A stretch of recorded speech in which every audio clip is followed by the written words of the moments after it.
Hi எல்லாருக்கும் welcome to my skin care video. இந்த வீடியோவில் ஒரு ஸ்கின் பிரைட்னிங் மசாஜிங் ஆயில் பண்ணிவிட்டு அதே ஆயிலை வச்சுட்டு எப்படி ஒரு ஜெல் மாதிரி ரெடி பண்ணி நைட் க்ரீம் ஒரு நைட் ஜெல் மாதிரி எப்படி யூஸ் பண்ணுறதுன்னு பார்க்கலாம். ஃபர்ஸ்ட் அதுக்கு தேவையான பொருட்கள் எல்லாம் வாஷ் பண்ணிவிட்டு கட் பண்ணிக்கிறேன். நான் கேரட், பீட்ரூட், பப்பாயா அண்ட் கத்தாழை எடுத்துக்கிறேன். ஆரஞ்ச் அண்ட் ரோஸ் இருந்தால் கூட ஆட் பண்ணிக்கலாம். ஏதாச்சும் ஸ்கிப் பண்ணணுன்னாலும் ஸ்கிப் பண்ணிக்கலாம். நான் கொஞ்சமாக தான் இன்றைக்கி ஆயில் ப்ரிப்பேர் பண்ண போகிறேன். ஒரு 50 ml வர மாதிரி பண்ண போகிறேன். அதனால் எல்லா குவான்டிட்டியுமே கொஞ்சம் தான் ஆட் பண்ணுறேன். ஃப்ரெஷ்ஷாக அப்பப்போ பண்ணிக்கலாம். ரொம்ப ஈஸி தான் இதை பண்ணுறது. ஃப்ரெஷ்ஷாக பண்ணால் அதோட பெனிஃபிட்ஸும் நமக்கு நிறைய கிடைக்கும். அதனால அப்பப்போ 2 months ஒன்ஸ் அந்த மாதிரி நான் ப்ரிப்பேர் பண்ணிப்பேன். 1/2 கேரட், 1/4 பீட்ரூட், அப்புறம் குட்டி பீஸ் பப்பாயா அண்ட் குட்டி பீஸ் ஆலிவேரா நான் எடுத்துக்கிறேன். கேரட் அண்ட் பீட்ரூட் ஸ்கின் மட்டும் ரிமூவ் பண்ணிவிட்டு குட்டி குட்டியாக கட் பண்ணி எடுத்துக்கிறேன். பப்பாயாவில் ஸ்கின் எடுத்துகிட்டு பப்பாளியில் மேலே ஒரு ஒயிட் லேயர் மாதிரி ஃபார்ம் ஆகும்ல, அதையும் ரிமூவ் பண்ணிடணும். அதுவும் நமக்கு தேவையில்லை. அந்த ஃப்ளஷ் பார்ட் மட்டும் எடுத்து கட் பண்ணிக்கிறேன். கத்தாழையில் அதோட ஸ்கின்னை ரிமூவ் பண்ணிவிட்டு அதோட ஃப்ளஷ் பார்ட்டை மட்டும் எடுத்தால் போதும். அதோட ஃப்ளஷ் பார்ட்டை ஒரு 7 times வாட்டரில் போட்டு நல்லா வாஷ் பண்ணி எடுத்துக்கிறேன். இல்லாட்டி ஸ்கின் அலர்ஜிஸ் வரும். இல்லாட்டி அலர்ஜி இருந்துச்சுன்னா ஒரு சிலருக்கு அது ஒத்துக்காது. எல்லாத்தையும் நல்லா க்ளீன் பண்ணிவிட்டு ஒரு மிக்ஸி ஜாரில் போட்டு நல்லா அரைச்சி எடுத்துக்கிறேன். கட் பண்ண அப்புறம் ஒரு மிக்ஸி ஜாரில் போட்டு நல்லா அரைச்சி எடுத்துக்கிட்டேன். எக்ஸ்ட்ரா வாட்டர் எதுவுமே நான் ஊற்றலை. ஆலிவேராவிலேருந்தும் தண்ணி வரும், எல்லா ஃப்ரூட்ஸில் இருந்துமே கொஞ்சம் வாட்டர் வரும். ஸோ அதையே நல்லா அரைச்சி எடுத்துக்கிறேன். ஓரளவுக்கு அரைச்சாலே போதும். நல்லா மாவு மாதிரி அரைக்கணும்னு அவசியம் இல்லை. நெக்ஸ்ட் ஆயில் எடுத்துக்கணும். நான் இன்றைக்கி olive oil plus coconut oil ரெண்டுமே யூஸ் பண்ணுறேன். ஃபுல்லாக ஆலிவ் ஆயில் யூஸ் பண்ணால் இன்னும் நல்ல ரிசல்ட்ஸ் தரும். ஆலிவ் ஆயில் இப்போ என்கிட்ட கம்மியாக தான் இருக்குது. அதனால் தேங்காய் எண்ணெய் யூஸ் பண்ணுறேன். 20 ml olive oil, 50 ml coconut oil use பண்ணியிருப்பேன். இந்த ஆயில் நல்லா மிக்ஸ் பண்ணிவிட்டு நம்ம அரைச்சி வச்சுருக்கோம்ல, அந்த மிக்சரையும் இந்த ஆயிலில் போட்டு நல்லா மிக்ஸ் பண்ணணும். நல்லா மிக்ஸ் பண்ணிவிட்டு ஒரு 1 hour நான் இதை ஊற விட்டுறேன். அப்பப்போ மிக்ஸ் பண்ணி விட்டுப்பேன். இந்த 1 hour ஊறுறதுலேயே நல்லா அதோட பெனிஃபிட்ஸ் எல்லாம் அந்த ஆயிலில் இறங்கியிருக்கும். 1 hour அப்புறம் இதை ஹீட் பண்ணணும். ரொம்ப சிம்மில் வச்சு ஹீட் பண்ணணும். ஒரு 15 to 20 minutes ஆகும் இது குக் ஆகிறதுக்கு. ஹீட் அதிகமாக வைக்கக்கூடாது. ரொம்ப ஹீட் பண்ணால் இதோட பெனிஃபிட்ஸ் எல்லாமே போயிடும், கருகி போயிடும். அந்த ஸ்மெல்லுமே நல்லாவே இருக்காது, கலரும் மாறிடும். குக் பண்ணிட்டு இருக்கும்போதே நல்ல ஒரு அரோமா வரும், சூப்பராக இருக்கும் அதோட ஸ்மெல். ஆயில் கலருமே கொஞ்சமாக சேஞ்ச் ஆகும், கோல்டன் எல்லோ கலரில் வரும். அது பார்க்கவே ரொம்ப அழகாக இருக்கும். அவ்வளோதான், குக் ஆகிடுச்சு. ஆஃப் பண்ணிடுறேன். இதை ஆறுனதுக்கப்புறம் அப்படியே ஃபில்டர் பண்ணணுனாலும் ஃபில்டர் பண்ணிவிட்டு யூஸ் பண்ணிக்கலாம். பட் நான் ஒரு நைட் ஃபுல்லாக அதை ஊற விட்டுருவேன். இன்னும் அதோட பெனிஃபிட்ஸ் எல்லாமே அந்த ஆயிலுக்கு வரணும்னு சொல்லிட்டு 1 day நைட் ஃபுல்லாக நான் ஊற விட்டுட்டு நெக்ஸ்ட் டே மார்னிங் தான் ஃபில்டர் பண்ணுவேன் எப்பயும். நீங்கள் அதை குக் பண்ணிவிட்டு ஸ்டவ் ஆஃப் பண்ணுறதுக்கு முன்னாடி வாட்டர் இருக்கா அப்படின்னு சொல்லி பார்த்துக்கோங்க. தனியாக இருந்தது அப்படின்னா வேகமாக கெட்டு போயிடும். ஆயில் மட்டும் தனியாக பிரிஞ்சு வந்தால் மட்டும்தான் ரொம்ப நாள் நம்ம அந்த ஆயிலை வச்சு யூஸ் பண்ண முடியும்.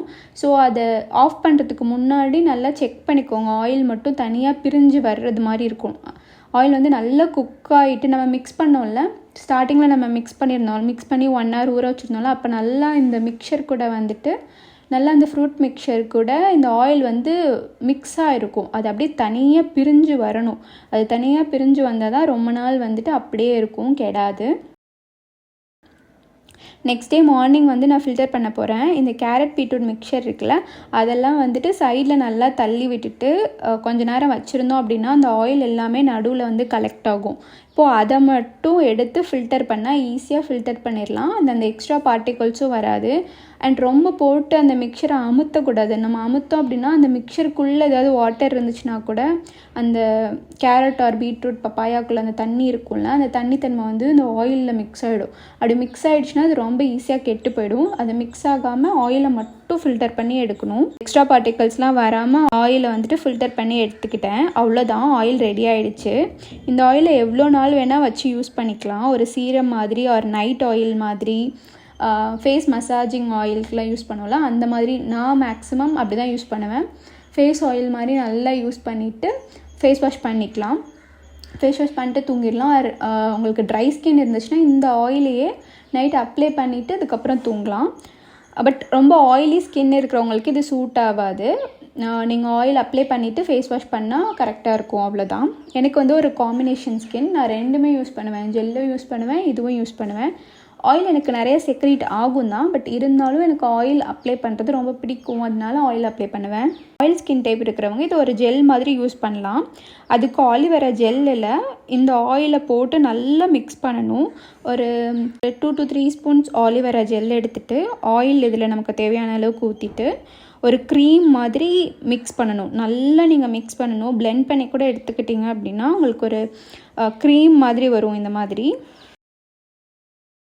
இது ஒரு க்ரீம் மாதிரி வரும். இது வந்து நைட் ஜெல் மாதிரி நீங்கள் அப்ளை பண்ணிவிட்டு தூங்கிட்டு நெக்ஸ்ட் டே மார்னிங் நீங்கள் வாஷ் பண்ணால் போதும். இந்த க்ரீம் மாதிரி பண்ணிங்க அப்படின்னா அதோட ஒரு ஷெல்ஃப் லைஃப் வந்து ஒரு 20 days to 1 month வரும். ஸோ நீங்கள் அப்பப்போ ஃப்ரெஷ்ஷாக உங்களுக்கு தேவையான போதெல்லாம் நீங்கள் ப்ரிப்பேர் பண்ணிக்கலாம். ஆயில் வந்துட்டு நீங்கள் நிறைய குவான்டிட்டி ப்ரிப்பேர் பண்ணிவிட்டு கூட அப்பப்போ அந்த ஜெல் வந்துட்டு மிக்ஸ் பண்ணி யூஸ் பண்ணிக்கலாம். நான் டெய்லியும் கூட அந்த ஜெல் மிக்ஸ் பண்ணுவேன். லைட்டாக நமக்கு தேவையான அளவுக்கு ஆலிவேரா ஜெல்லை கையில் எடுத்துகிட்டு ஒரு 2 drops ஆயில் ஊற்றிட்டு நல்லா கையிலையே பிளெண்ட் பண்ணிங்கன்னா உங்களுக்கு அந்த க்ரீம் ஃபார்மேட் வந்துடும். அதை அப்படியே அப்ளை பண்ணிக்கலாம். ஸோ நமக்கு ஸ்டோர் பண்ணி வைக்க தேவையில்லை, அது கெட்டு போயிடுமான்னு எதுவும் நினைக்க தேவையில்லை. பட் டெய்லி பண்ண சலுப்பாக இருக்குன்னா ஒரு கண்டெய்னரில் செஞ்சு வச்சிட்டோம்னா அது ஒரு 20 days to 1 month வரைக்கும் வரும். எனக்கு பர்சனலி ஆயில் ஃபார்மேட் தான் யூஸ் பண்ணுவேன் நான் நிறைய மசாஜிங்க்கெலாம். பட் ரெண்டுமே யூஸ் பண்ணலாம். ஆயிலி ஸ்கின் இருக்கிறவங்க கண்டிப்பாக ஜெல் கூட பிளெண்ட் பண்ணி யூஸ் பண்ணால் பெட்டர். இல்லாட்டி பிம்பிள்ஸ் வரதுக்கு சான்ஸ் இருக்குது. இந்த ஜெல் அண்ட் இந்த ஆயிலை யூஸ் பண்ணோம் அப்படின்னா நான் கலர் ஆகிடுவோம்லாம் சொல்லவே மாட்டேன். நம்மளோட ஸ்கின் டைப் என்னவோ அதை வந்து பிரைட்டன் பண்ணி ஃப்ரெஷ் அண்ட் எங்காக காட்டும். அவ்வளோதான். நம்மளோட ஸ்கின்னை வந்துட்டு எங்காக வச்சுக்க ஹெல்ப் பண்ணும் அண்ட் பிரைட்டன் பண்ணி காட்டும். டல்லாக இல்லாமல் பிரைட்டாக இருக்கும் ஃபேஸ். அவ்வளோதான். எதுவுமே வந்துட்டு நம்மளை வந்துட்டு கலர் ஆக்காது. நம்ம வந்துட்டு நல்லா சாப்பிடணும், நல்லா ஹெல்த்தியாக இருக்கணும். அவ்வளோதான். கலராக இருந்தும் ஒன்றும் பண்ண போகிறதில்ல. ஸோ நல்லா சாப்பிடுங்க. நீங்கள் ஃப்ரூட்ஸ் அண்ட் வெஜிடபிள்ஸ் நிறைய சாப்பிட்டு தண்ணி நிறைய குடிச்சிட்டு ஜங்க்ஸ் கம்மி பண்ணோம்னாலே கண்டிப்பாக உங்களோட ட்ரூ கலர் வந்துட்டு வெளியில் வரும். ஓகே, உங்களுக்கு இந்த ஜெல் அண்ட் ஆயில் பிடிச்சிருந்துச்சுன்னா ட்ரை பண்ணி பார்த்துட்டு உங்கள் ரிசல்ட்ஸை வந்துட்டு கமெண்ட் பண்ணுங்கள். தேங்க்ஸ் ஃபார் வாட்சிங். பாய்.